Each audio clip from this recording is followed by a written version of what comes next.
بہت اچھے مفتی محمد زبیر صاحب، مقاصد کے حصول کی بات کی ہے، لیکن آج مایوسی ہے، ہر طرف نا امیدی ہے۔ حل کیا ہے؟ مطلب وہ امید کی کرن اگر کوئی نوجوان دیکھے گا تو کہاں دیکھے گا؟ کس طرف؟ گورنمنٹ کی طرف دیکھے، ریاست کی طرف دیکھے، ہمارے ادارے مختلف، یعنی ہر طرف ایک نا امیدی، مایوسی کی فضا ہے۔ امید کہاں ہے؟ بسم اللہ الرحمن الرحیم، نحمدہ و نصلی علی رسولہ الکریم، اما بعد۔ ہمارے ہر دل عزیز استاذ محترم مولانا زبیر اشرف عثمانی صاحب دامت برکاتہم نے جو باتیں فرمائیں، ایک ایک لفظ کی تائید ہے۔ میں دو چار باتیں کوشش کرتا ہوں کہ ذرا جلدی سے عرض کر دوں۔ سب سے پہلی بات تو یہ ہے کہ درس قرآن پر یہ جو پروگرام ہے، اس پروگرام کو میں اس خاص طور پر بھی اہمیت دیتا ہوں کہ آج جیسا کہ حضرت نے فرمایا کہ کچھ لوگوں سے وہ نظریہ محو ہو گیا کہ دو قومی نظریہ کوئی چیز تھی۔ دوسرے نمبر پر اس سے بڑھ کر، یعنی المیہ سے بڑھ کر المیہ یہ کہ اس کا احساس نہیں ہے، تاریخ کو مسخ کرنے کی کوشش کی جاتی ہے، ریکارڈ کو مسخ کرنے کی کوشش کی جاتی ہے۔ ہمارے ٹاپ اسٹریم لیول کے جو چینلز ہیں اس پر بعض خود ساختہ دانشور آ کر کے یہ شیخیاں بگارنے، یہ بھاشن دینے کی کوشش کرتے ہیں کہ پاکستان تو ایک سیکولر اسٹیٹ کے طور پر وجود میں آیا تھا، ہندوستان پھر کیا تھا؟ وہ ایک سیکولر اسٹیٹ، تو اس کے اندر میں پھر پاکستان، یعنی ایک سیکولر اسٹیٹ میں ایک اور سیکولر اسٹیٹ۔ یہ تو معاش کے لیے آئے تھے، یہ تو روزگار کے لیے آئے تھے وغیرہ۔ اس سے بڑھ کر تاریخ کا کوئی جھوٹ نہیں ہو سکتا۔ خود قائد اعظم محمد علی جناح مرحوم بانی پاکستان کے الفاظ ہیں، Pakistan is going to be a laboratory for experimentary of the Islamic values. اسلامی اقدار کے نفاذ کے لیے تجربہ گاہ اور ایک لیبارٹری کے طور پر یہ مملکت وجود میں آ رہی ہے۔ اسٹیٹ بینک کے افتتاح کے موقع پر قائد اعظم محمد علی جناح مرحوم نے کیا کہا؟ پھر کیا ایک سیکولر اسٹیٹ کے لیے تھانوی رحمۃ اللہ علیہ تائید کر رہے تھے؟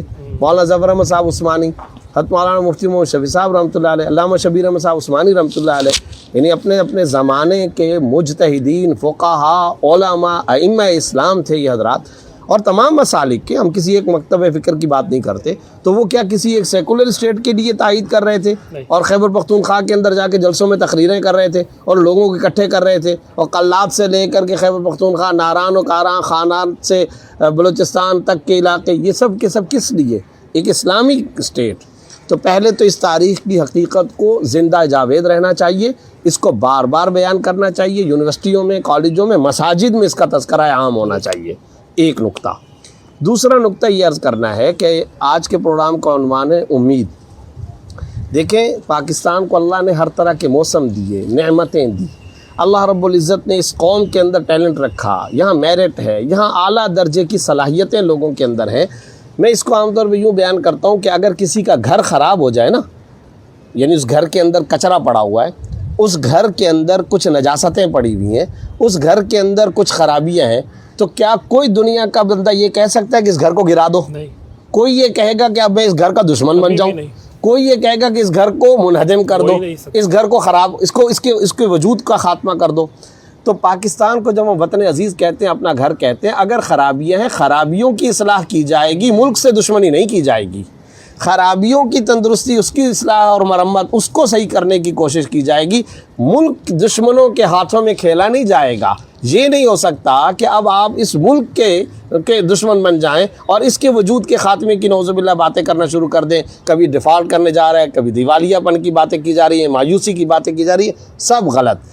ایک تو یہ غلط ہے آئینی، قانونی، اخلاقی طور پر، دینی اعتبار سے بھی غلط ہے۔ یہ درس قرآن، جب ہم درس قرآن کی بات کرتے ہیں تو قرآن کریم کا درس یہ ہے کہ مایوسی کا لیے ہمارے پاس کوئی شرعی طور پر گنجائش بھی نہیں ہے، اور نہ ہی ہمارے لیے یہ شان اور زیبا دیتا ہے۔ دو نقطے۔ تیسری جو اہم ترین بات ہے، آپ نے اپنے سوال کے اندر کہا حل کے حوالے سے، حل پر بات کرنے سے پہلے میں ایک بات کہنا چاہتا ہوں، استاذ محترم نے بھی اس کی طرف اشارہ کیا۔ ہمارے ملک کی پوری نقشہ گری، منظر کشی، سورہ توبہ آیت نمبر 75 سے لے کر 79 تک اتنے خوبصورت انداز کے اندر اللہ نے جو تمثیل بیان فرمائی ہے، وَمِنْهُمْ مَنْ عَاهَدَ اللَّهَ لَئِنْ آتَانَا مِنْ فَضْلِهِ لَنَصَّدَّقَنَّ وَلَنَكُونَنَّ مِنَ الصَّالِحِينَ فَلَمَّا آتَاهُم مِنْ فَضْلِهِ بَخِلُوا بِهِ وَتَوَلَّوْا وَهُمْ مُعْرِضُونَ فَأَعْقَبَهُمْ نِفَاقًا فِي قُلُوبِهِمْ إِلَى يَوْمِ يَلْقَوْنَهُ بِمَا أَخْلَفُوا اللَّهَ مَا وَعَدُوا وَبِمَا كَانُوا يَكْذِبُونَ الآیہ۔ یعنی دو ہستیوں کے درمیان میں ایک معاہدہ ہو رہا ہے اللہ اور بندوں کے درمیان میں. وہ معاہدہ دو طرفہ ہے. بندے اللہ پاک سے التجا کرے یا اللہ تو اگر ہم کو ایک اچھا خطہ عرضی دے دے. وَمِنْهُمْ مَنْ عَاهَدَ اللَّهَ لَئِنْ آتَانَا مِنْ فَضْلِهِ, یہ اللہ کا فضل ہے نا. ایمان کے بعد ہم تقدس اور عقیدت دیتے ہیں اس پاکستان کو کہ اگر اے اللہ تو نے خطہ عرضی دے دی, نعمت دے دی, لَنَصَّدَّقَنَّ. اب یہ لَنَصَّدَّقَنَّ کیا ہے, وَلَنَكُونَنَّ مِنَ الصَّالِحِينَ کیا ہے؟ دراصل لَنَصَّدَّقَنَّ ہم صدقہ و خیرات کریں گے. یہ قائد کے الفاظ میں سوشل ورکنگ اسٹیٹ, ٹھیک ہے کہ نہیں, فلاحی اسٹیٹ. وَلَنَكُونَنَّ مِنَ الصَّالِحِينَ یہ قائد کے الفاظ میں ایمان, تنظیم, یقین محکم ہے. یہ ہے لَنَصَّدَّقَنَّ وَلَنَكُونَنَّ مِنَ الصَّالِحِينَ کا ترجمہ پاکستان کے تناظر میں. اچھا, دو طرفہ معاہدہ چل رہا ہے. لوگوں نے اللہ تعالیٰ سے یہ کہا یا اللہ تو ہمیں یہ عطا فرما دے, اللہ نے دے دیا. فَلَمَّا آتَاهُم مِّن فَضْلِهِ, جب اللہ نے اپنے فضل کر دیا, بَخِلُوا بِهِ, رہنے والے لوگوں نے اب اپنے وعدے سے مکرنا اور بخل کرنا شروع کر دیا, اعراض کرنا شروع کر دیا, پیٹ پھیرنا شروع کر دیا. اچھا یہ ہو گیا.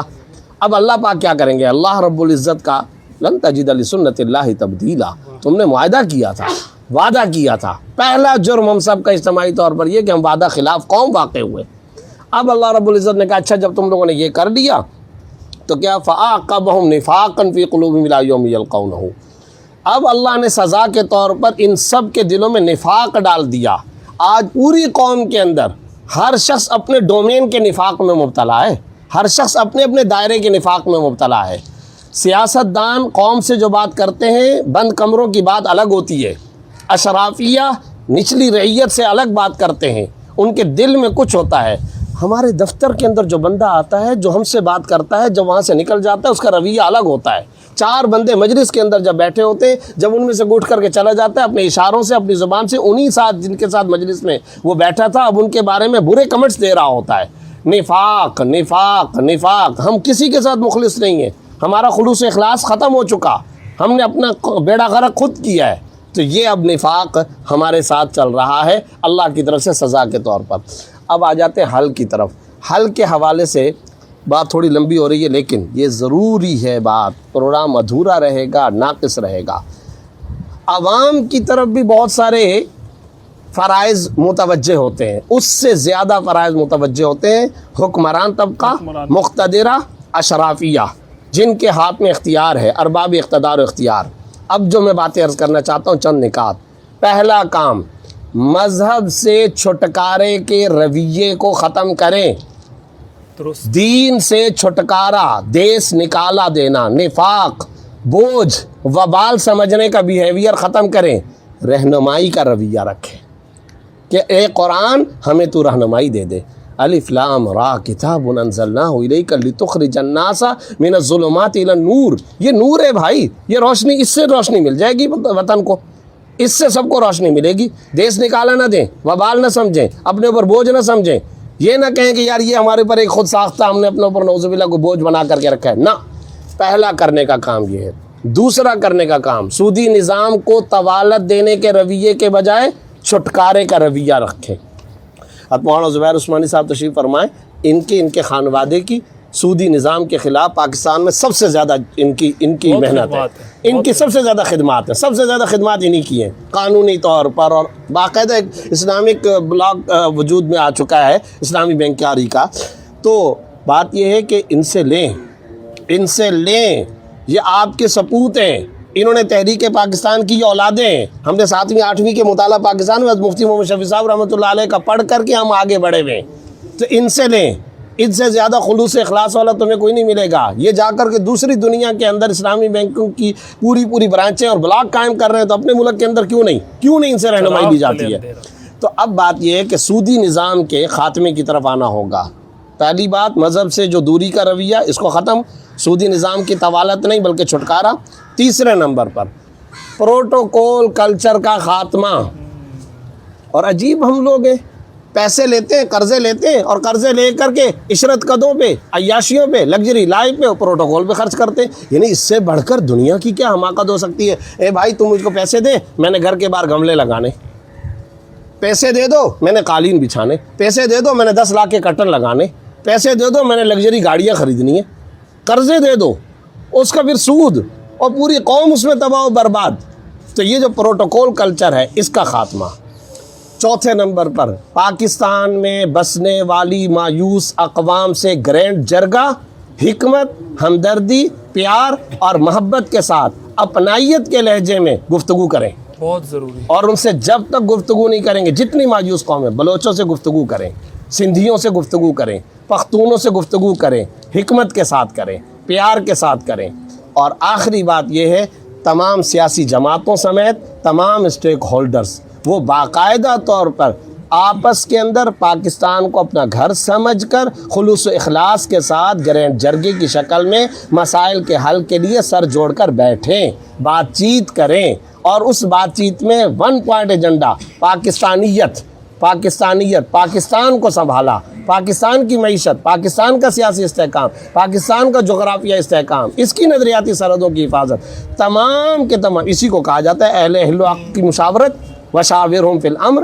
ہم پھنس گئے ہیں، اللہ کا قرآن ہم کو کہتا ہے سارے بیٹھو، گفتگو کرو، بات کرو۔ طاقت کی زبان نہ استعمال کریں، ڈنڈے کی زبان نہ استعمال کریں۔ لاکھوں عوام، کروڑوں عوام، یہ سارے کے سارے آپ کے دشمن نہیں ہیں، یہ سب اسی ملک کے بھاسی ہیں، مملکت کے باشندے ہیں۔ اور پھر میں ایک بات کہنا چاہتا ہوں، سورہ قریش، میں نے ایک سیاستدان سے بات کی، وہ حیران رہ گیا۔ ذرا سورہ قریش اٹھاؤ، اللہ رب العزت پتہ ہے کیا کہہ رہے ہیں؟ فَلْيَعْبُدُوا رَبَّ هَذَا الْبَيْتِ الَّذِي أَطْعَمَهُم مِّن جُوعٍ وَآمَنَهُم مِّن خَوْفٍ۔ اللہ تعالیٰ کہہ رہے ہیں ان لوگوں کو چاہیے کہ وہ اس کعبے کے رب کی عبادت کریں۔ کیوں عبادت کریں؟ الَّذِي أَطْعَمَهُم مِّن جُوعٍ وَآمَنَهُم مِّن خَوْفٍ، جس رب نے ان کو روٹی دی ہے، غذا دی ہے، خوراک دی ہے، اور خوف کی جگہ پر پیس اور امن دیا ہے۔ یعنی اللہ بھی اپنی عبادت کے لیے جب کہہ رہا ہے تو ساتھ میں کہہ رہے ہیں میں نے تم کو روٹی اور غذا دی ہے۔ تو آج کا حکمران کہے سارے کے سارے سر تسلیم خم کر لو، اور مملکت کے باشندوں کو آپ روزگار کے مواقع بھی نہ دو، امن و امان بھی نہ دو، ان کے حقوق بھی نہ دو، اور کہو سارے سر تسلیم خم۔ او بھائی، خالق کائنات یہ بول رہے ہیں میری عبادت اس لیے کرو کہ میں نے تم کو روٹی دی ہے، غذا دی ہے، امن دیا ہے۔ وَإِذْ قَالَ إِبْرَاهِيمُ رَبِّ اجْعَلْ هَٰذَا بَلَدًا آمِنًا وَارْزُقْ أَهْلَهُ، امن اور مملکت کے باشندوں کو روزگار۔ اور پھر امن میں 5 چیزوں کا امن آئے گا، جان کا، مال کا، عزت و آبرو کا، حالات کا، آل اولاد کا، کاروبار اور بزنس کا۔ یہ 5 قسمی امن آپ مملکت کے باشندوں کو دو، پھر ٹیکس بھی لو، پھر ان کو سر تسلیم خم بھی کرواؤ، پھر ان کو اپنا وفادار بھی بناؤ۔ لیکن یک طرفہ طور پر آپ کہیں ہم ان میں سے کچھ بھی کرنے کے لیے تیار نہیں، تم صرف سر جھکاتے رہو، ایسا اس لیے نہیں چلے گا کہ اللہ ہے، وہ خالق کائنات بھی اپنے بندوں کو کہہ رہے ہیں عبادت میں میری کرو، کیونکہ میں نے تم کو خوراک بھی دی ہے، غذا بھی دی ہے، اور میں نے تم کو امن بھی دیا ہے۔ جب اللہ اپنی عبادت کے لیے یہ بات ذکر کر رہا ہے تو حکمران طبقہ خشک طور پر یہ کہیں کہ ہم کچھ نہیں دیں گے، تم ہمارے لیے سر تسلیم خم ہو جاؤ، یہ بات چلنے والی نہیں ہے۔ ان نکات پر آنا ہوگا، یہ ہے ان مسائل کا حل۔ بہت اہم نکات اور اہم گفتگو ہے، لیکن مقصد میں آپ کی طرف آؤں گا اور ایک سوال میرے ذہن میں آ رہا ہے۔ اس وقت خطے کے اندر ایک سیاسی تبدیلی بہت تیزی کے ساتھ سامنے آ رہی ہے۔ ہم نے سری لنکا کی صورتحال دیکھی، وہاں کے لوگ اٹھے اور ظاہر ہے کہ نوجوان اسے انقلاب ہی کہیں گے کہ انقلاب برپا کیا، اور وہ اپنے پرائم منسٹر ہاؤس میں گھسے اور سب کچھ تہس نہس کر کے رکھ دیا۔ ہم نے دیکھا اس سے قبل افغانستان میں بھی ہوا ہے، اور ابھی ریسنٹلی بنگلہ دیش میں صورتحال پیدا ہوئی ہے۔ تو ظاہر ایک نا امیدی جب بڑھتی چلی جاتی ہے تو وہ کہیں نہ کہیں تو اپنا پھر اثر دکھائے گی۔ تو آپ کو لگتا ہے کہ پاکستانی نوجوان اس طرف جا سکتا ہے؟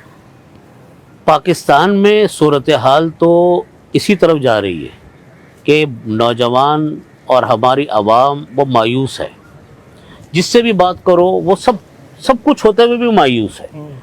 اور مایوسی کی بنیادی وجہ یہ ہے کہ عوام بے تحاشا ٹیکس بھی دے رہے ہیں، اور ایک وہ ٹیکس ادا کر رہے ہیں جو ڈائریکٹ ان کے اوپر ٹیکس لگ رہا ہے، ایک وہ ٹیکس ادا کر رہے ہیں جو انڈائریکٹ ان کے اوپر ٹیکس لگ رہا ہے، اور وہ ٹیکس لگ رہے ہیں جو 40-50% تک اب وہ ٹیکس جا رہے ہیں، لیکن وہ ٹیکس ملک پر لگتا ہوا نظر نہیں آتا۔ ٹیکس چوری ہوتے ہوئے لوگ دیکھ رہے ہیں کہ ہمارے حکمران ٹیکس چوری کر کر کے ملک سے لے کر جا رہے ہیں۔ اور جو صورتحال پاکستان میں اب سے پہلے تھی اس سے بدتر صورتحال میں ہمارا ملک اب ہے۔ مثلا بجلی کا فقدان ہے، پانی کا فقدان ہے، بگڑ رہی ہے، سڑکیں ٹوٹی پڑی ہیں، تعلیم کا فقدان ہے، امن و امان کا فقدان ہے، اور سب سے بڑی بات یہ کہ انصاف کا فقدان ہے۔ ان باتوں کی وجہ سے ہمارے لوگ مایوس ہیں اور عوام چھوڑ کے بھی بھاگ رہے ہیں. یہ جو بدامنی آج آپ کو پورے ملک میں نظر آ رہی ہے، آپ کا خود کراچی شہر کتنی بدامنی کے اندر مبتلا رہا. جو کراچی میں رہتے ہیں وہ جانتے ہیں کہ نکلنا کراچی میں کتنا مشکل تھا، اور آج یہ بدامنی پورے ملک کے اندر پھیلی پڑی ہے. سب سے بڑی بات اپنے حکمرانوں پر عدم اعتماد، اپنے لوگوں پر عدم اعتماد یہ ملک کے اندر بڑھ رہا ہے. ان ملک کے اسباب کیا ہیں؟ ان چیزوں کے اسباب کیا ہیں؟ پہلا سبب اس کا عوام کے وسائل کو، ملک کے وسائل کو ملک کے اوپر خرچ نہ کرنا، یہ بہت بڑا سبب ہے ہمارے ملک کا. جب لوگ دیکھیں کہ جی ہم تو خوب ٹیکس دے رہے ہیں، بجلی میں الگ ٹیکس دے رہے ہیں، ڈائریکٹ ٹیکس الگ دے رہے ہیں، انڈائریکٹ ٹیکس الگ دے رہے ہیں، اور حکمرانوں کی عیاشیاں ہیں کہ وہ آسمانوں پر جا رہی ہیں، قرضوں کے اندر لے لے کر ملک کو ڈبویا جا رہا ہے، اپنی آزادیاں فروخت کی جا رہی ہیں. اور جیسے مفتی زبیر صاحب دامت برکاتہ فرما رہے تھے کہ وہ پیسے لے تو لیے آپ نے، لیکن لینے کے بعد وہ پیسے کسی ملک کی تعمیری کام پہ خرچ نہیں ہو رہے. 20 کروڑ کی گاڑیاں لے کے دے دی لگژری زندگیاں چل رہی ہیں، پرائیویٹ طیاروں کے اندر سفر ہو رہے ہیں، بہت بڑے مقدار کے اندر بہت بڑی تعداد میں پیسہ جو ہے وہ ڈبویا جا رہا ہے. تو آخر عوام کب تک برداشت کرے؟ نتیجہ اس کا بدامنی ہوتا ہے. سب ایک اور چیز بھی بڑے شد و مت سے بیان کی جاتی ہے، اور ظاہر ہے کہیں نہ کہیں وہ ہمیں نظر بھی آتی ہے. جسے اقبال نے کہا تھا کہ فرقہ بندی ہے کہیں اور کہیں ذاتیں ہیں کیا زمانے میں پنپنے کی، یہی بات ہے. پاکستان کے ساتھ فرقہ واریت کو بھی بہت جوڑا جاتا ہے، اور بدقسمتی سے ہم نے ایسے واقعات یہاں ہوتے ہوئے بھی دیکھے. اس پورے کو آپ کیسے دیکھتے ہیں؟ قومی وحدت، گزشتہ دنوں قومی علماء مشائخ کانفرنس بھی ہوئی ہے، ہمارے سپاہ سالار صاحب کا عزم بھی بڑا قوی ہے، بہت روشن ہے. تو فرقہ واریت کی صورتحال سے بھی نمٹا جائے اور پھر قومی وحدت کا. دیکھیں بات یہ ہے کہ جب ہم بات کرتے ہیں پاکستان میں اسلامائزیشن کی، اسلامی نظام کی، تو یقیناً جس بات کی طرف ابھی آپ نے اشارہ کیا وہ سوال اٹھتا ہے کہ بھائی اس میں کون سے فرقے کا اسلام لانا چاہتے ہو اور کون سے اسکول آف تھاٹ کا اسلام نافذ کرنا چاہتے ہو. یہ سیکولر اور لبرل افراد کی طرف سے یہ بات عام طور پہ اٹھائی جاتی ہے. اس کے جوابات بھی کئی دفعہ دیے جا چکے ہیں. ہم نے کہا بھائی ہم وہ والا اسلام لانا چاہتے ہیں جو اسلامی نظریاتی کونسل آف اسلامک آئیڈیالوجی کے 33 جو علماء نے ایک مرتبہ تمام مسالک اور مکاتب فکر کی بھرپور نمائندگی کر کے جو نکات طے کیے تھے، اس میں تمام کے تمام اسکول آف تھاٹس کی باقاعدہ نمائندگی موجود ہے. ہم وہ والا اسلام نافذ کرنا چاہتے ہیں. سب علماء نے اس کے اوپر دستخط کر کے رکھے ہیں. نمبر 1. نمبر 2 بات یہ ہے کہ جب یہ بات آئی گئی تو میں بتا دوں، میں خود کونسل کا ممبر رہا. کونسل نے اتنا کام کیا ہے. عام طور پر اینکر حضرات یا ہمارے لوگوں کو اس بات کا پتہ نہیں ہوتا، وہ کہتے ہیں جی فلاں واقعہ ہو گیا کونسل کیا کر رہی ہے، اچھا جی فلاں جگہ پر یہ حادثہ ہو گیا کونسل کیا کر رہی ہے، اچھا جی یہاں پر پاکستان میں یہ ہو گیا تو کونسل. تو میں عام طور پہ ساتھیوں سے کہتا ہوں یہ ادارے بڑی مشکلوں سے بنتے ہیں، یہ ہمارے اکابر کے خون پسینے کی علامت ہیں. اور پاکستان میں کونسل آف اسلامک آئیڈیالوجی واحد ادارہ ہے جو قائد اعظم نے بنایا تھا. پہلے ادارہ تحقیقات اسلامیہ کے نام سے وغیرہ، اور بڑی بڑی قداور علمی اہم ترین شخصیات اس کے ممبر رہے. اس قدر انہوں نے کام کیا ہے کہ جب میں وہاں گیا اور میں نے وہاں کا کام دیکھا تو میں حیرت زدہ رہ گیا. آپ حیران ہوں گے یہ جو مکانات ہوتے ہیں نا، ان مکانات کے باہر کلر کیسا ہونا چاہیے، اس پر بھی کونسل کی سفارشات موجود ہیں.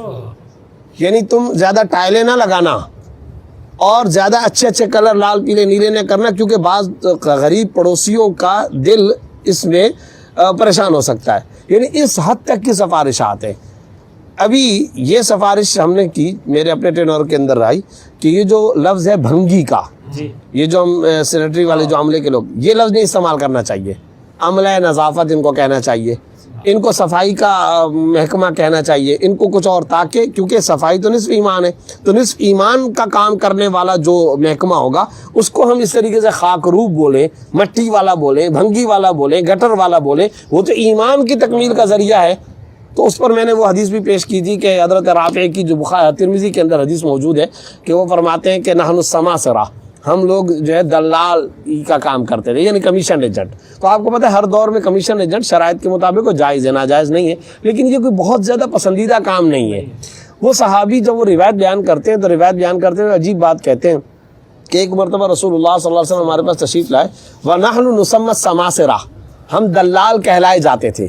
لیکن جب آپ صلی اللہ علیہ وسلم آئے انہوں نے فرمایا یا معاشر التجار، اے بزنس مینوں کی جماعت، اے بزنس مینوں کی جماعت، اے تاجروں کی جماعت، وہ صحابی روایت بیان کرتے ہوئے دائیں بائیں قوما وہ بیچ میں روایت کو ہولڈ کر کے یہ بات کہتے ہیں کہ لوگوں یہ پتہ ہونا چاہیے. ہمیں عام طور پہ لوگ یہ کہتے تھے مارکیٹ میں، لیکن نبی سرور دو عالم صلی اللہ علیہ وسلم نے آ کر ہمیں عزت دی. تو کہنے کا مطلب یہ ہے کہ اس حد تک کی سفارشات موجود ہیں اور اس کونسل کے اندر سارے مسالک و مکاتب فکر کے لوگ موجود ہیں، تو آپ وہ نافذ کر دیں. یہ صرف اور صرف اسلام کو دیس نکالا دینا. میں نے پہلے بھی جیسے کہ کہا تھا کہ اسلام کو نعوذ باللہ اپنے اوپر ایک خود ساختہ وبال سمجھنا اور بوجھ سمجھنا، رہبری اور رہنمائی نور اور روشنی سمجھنے کے بجائے اس کے بارے میں یہ کہ یار یہ کسی طرح کا ہمارے اوپر بوجھ ہے. بھائی شجاع صاحب نے بھی ایک بات کہی کہ کیا یہ قائد اعظم کو منافق کہنا چاہتے ہیں؟ تو میں اس کا جواب دینا چاہتا ہوں، ہاں وہ اس حد تک پہنچ چکے ہیں.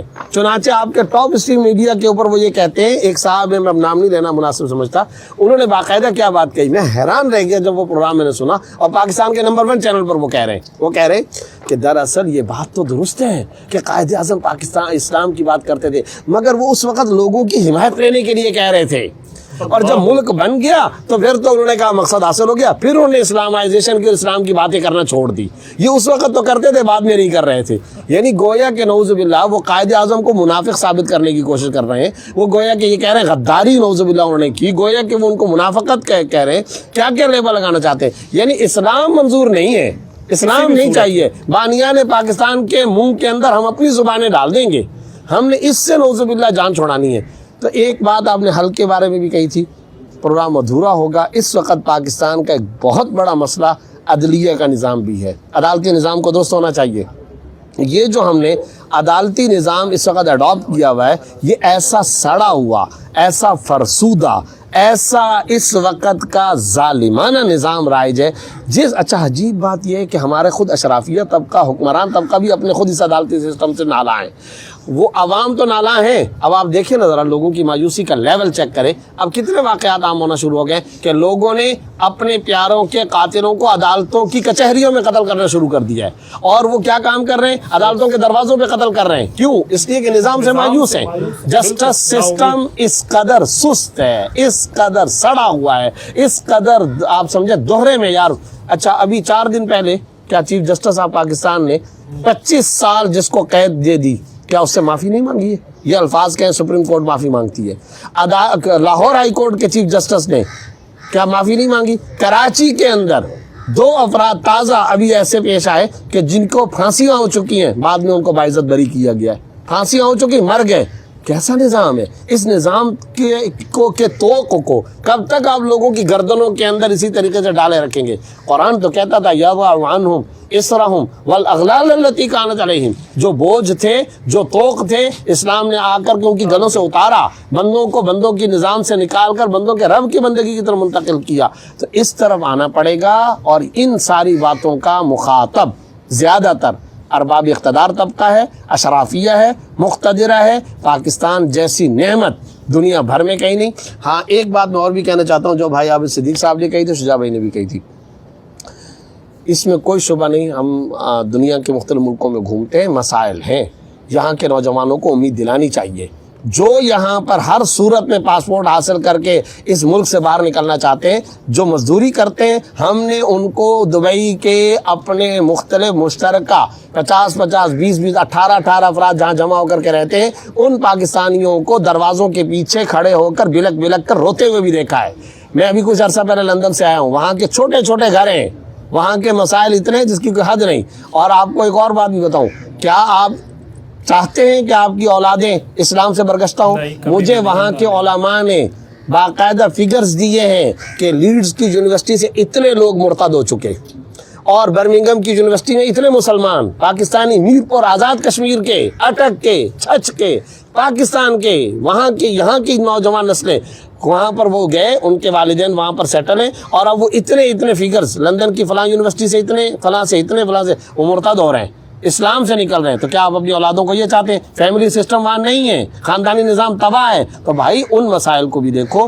پہلے میں نے یہ بات عرض کی تھی، اب بھی جب آپ سر پر ٹوپی رکھنا چاہتے ہیں نا، تو اگر یہ ٹوپی سر پر فٹ نہ آئے تو علاج ٹوپی کا کیا جائے گا، سر کی تراش خراش اور کاٹ پیٹ نہیں کی جائے گی.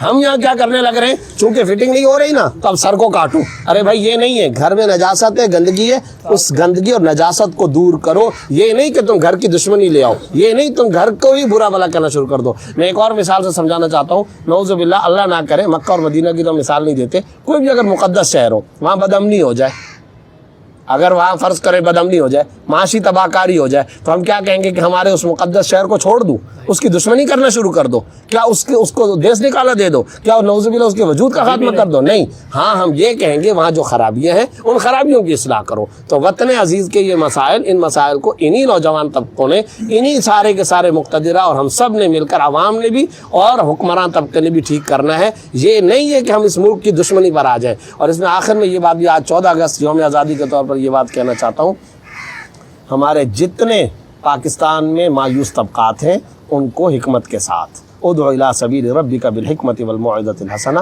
درد دل کے ساتھ سننا چاہیے, ان کو پاس بٹھانا چاہیے, ان کو پالیسی میکنگ میں شریک کرنا چاہیے.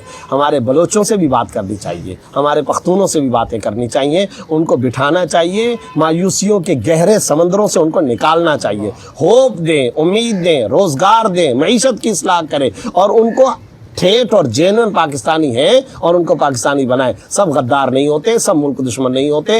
درد دل رکھیں, خلوص اخلاص پیدا کریں, گرینڈ جرگہ رکھیں, ان سے مذاکرات کریں, ڈائلاگ کریں, بات چیت کریں, ان کو محب وطن پاکستانی بنائیں. یہ وطن عزیز کی سب سے بڑی خدمت ہے.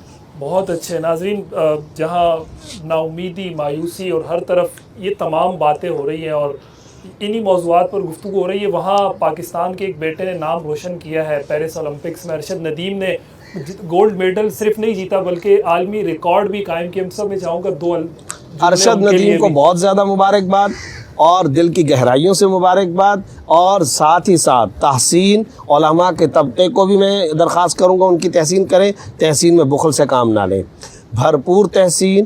بار بار ان کے بارے میں یہ الفاظ کہ قابل فخر اور انتہائی سر بلند کر دیا, بہت خوشی کی بات. البتہ اسراف اور فضول خرچی ایسے ملک کے اندر کہ جس ملک کی صورتحال یہ کہ کہیں پر سری لنکا کی باتیں کی جا رہی ہیں, کبھی دیوالیہ ہونے کی باتیں کی جا رہی ہیں, کبھی ڈیفالٹ ہونے کی باتیں کی جا رہی ہیں. صرف گورنمنٹ آف پنجاب نے 10 کروڑ روپے دینے کا اعلان کر دیا. بجلی نہیں ہے آپ کے اس ملک, اس صوبے پنجاب کے اندر عورتیں بچوں کو لے کے نہروں میں کود رہی ہیں, خودکشی کا ریشو بڑھ رہا ہے. کیا کر رہے ہیں آپ؟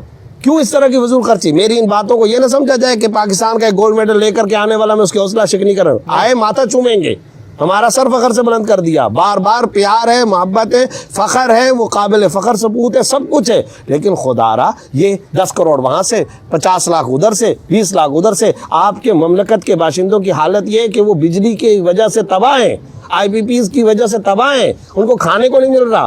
کراچی کے مضافاتی علاقوں کے اندر آپ کو پتہ ہے صورتحال کیا ہے؟ رسول اللہ صلی اللہ علیہ وسلم نے تو فرمایا تھا قاد الفقر ان یکون کفرا, فقر انسان کو کفر تک لے کر کے چلا جائے گا. یہاں گناہ کا, بدکاری کا ریشو بڑھتا چلا جا رہا ہے, محض اس وجہ سے کہ آٹا نہیں ہے. گھر کے اندر ان کی ماں بستر پر پڑی ہے, بیوہ عورت ہے, اس کا والد اس وقت بستر حلالت پر ہے, بچوں کے لیے چینی نہیں ہے, بتی نہیں ہے, روشن ان کے بعد کھانے کو کچھ نہیں ہے. تو برائے کرم یہ جیسے کہ میں نے پہلے بھی کہا تھا, قرضے ہم لیتے ہیں, قرضے لے کر 10 لاکھ روپے کے ہم نے کرٹن لگانے, پردے ہم لیں گے لگژری کے لیے, پردے ہم لے رہے ہیں, قرضے مانگ رہے ہیں باہر سے, سودی قرضے, اور لے کر گیا میں نے گھر کے باہر گملے لگانے, میں نے غالیچے بچھانے, میں نے قالین بچھانے.